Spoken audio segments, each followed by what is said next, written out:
కొబ్బరి రైతులు ఎదుర్కొంటున్న సమస్యలపైన ప్రభుత్వం నిమ్మకు నీరెత్తినట్లు ప్రవర్తించడం శోచనీయమని ప్రస్తుతం మార్కెట్లో కొబ్బరి ధర పడిపోవడంతో రైతు కూలీల ఖర్చులతో సహా ఇతర వ్యవసాయ ఖర్చులు పెరిగిపోవడం వల్ల కొబ్బరి రైతులు ఇబ్బందులు పాలవుతున్నారని అంబాజీపేట మండలంలోని మాచవరం గ్రామంలో రైతు సంఘాల నాయకుల సమావేశంలో కొబ్బరి రైతులు ప్రభుత్వంపై మండిపడ్డారు.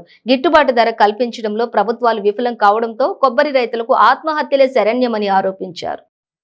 ఈరోజు కొబ్బరి రైతులు ఎదుర్కొంటున్నటువంటి సమస్యల మీద ప్రభుత్వం నిమ్మకు నీరెత్తినట్టుగా వ్యవహరించడం శోచనీయంగా భావిస్తున్నాం. రైతులందరూ కూడా ఈవేళ కొబ్బరికాయ 7 రూపాయలకి పడిపోయింది.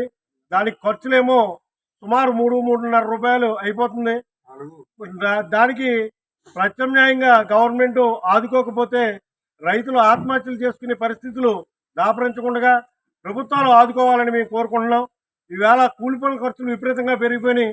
మరి నెలదింపులేమో 3 మాసాలు అయిపోయినాయి. ఈ రైతుల పరిస్థితి ఆగమ్మ గోచం కింద తయారైపోయిన దృష్ట్యా పూర్తి స్థాయిలో గవర్నమెంట్ ఆదుకోవాలని మేము కోరుకుంటున్నాం. అదే రకంగా ఎన్నికల మేనిఫెస్టోలో జగన్మోహన్ రెడ్డి గారు మరి 50,000 రూపాయలు ప్రతి రైతుకి చేస్తామని చెప్పి తర్వాత నేను 4 సంవత్సరాల్లో ఇది ఇచ్చుకుంటాను, లోటు బడ్జెట్లో ఉందని చెప్పడం జరిగింది. దాన్ని కూడా ఈవేళ జనవరి నెలలో 5,500 ఇవ్వాల్సింది ఇంతవరకు రైతుల ఖాతాలో పడలేదు.